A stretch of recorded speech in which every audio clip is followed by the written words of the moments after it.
Hi friends, இப்போ வந்து நல்ல உருளைக்கிழங்கு கறி நல்ல சிம்பிளாக எப்படி செய்கிறதுன்னு பார்ப்போம் வாங்க. இதுக்கு வந்து உருளைக்கிழங்கு நல்லா கழுவிட்டு சின்ன சின்னதாக, அதாவது சின்ன சின்ன பல்லாக நான் வந்து கட் பண்ணி எடுத்து வச்சுருக்கேன்.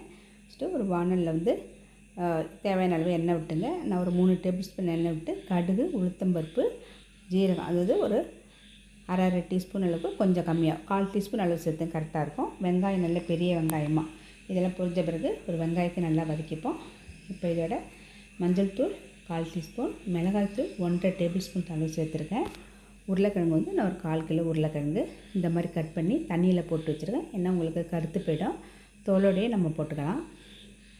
இப்போ இதை வந்து உருளைக்கிழங்கு எல்லாத்தையும் நம்ம சேர்த்துட்டு கொஞ்சமாக தண்ணி விட்டுப்போம்.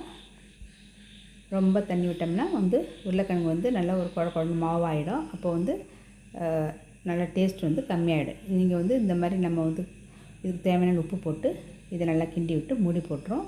நல்லா உதிரியாக இருக்கணும், அப்போ தான் நல்லா டேஸ்ட்டாக இருக்கும். இப்போ மூடி போட்டு இடையில திறந்து நீங்கள் கிண்டி விட்டுடுங்க. பாருங்கள், உருளைக்கிழங்கு வந்து இன்னும் கொஞ்சம் தண்ணி இருக்குது, கொஞ்சம் தண்ணி. இப்போ வந்து இதுக்கு பிறகு நம்ம வந்து மூட வேண்டாம். அப்படியே தண்ணி வற்றுற அளவுக்கு நம்ம வந்து கிண்டி விட்டுக்கிட்டே இருப்போம். இப்போ வந்து லாஸ்ட்டாக வந்து கொஞ்சம் கருவேப்பிலை சேர்த்துப்போம். கருவேப்பிலை சேர்த்துட்டு மறுபடியும் கிண்டி விட்டுரும்.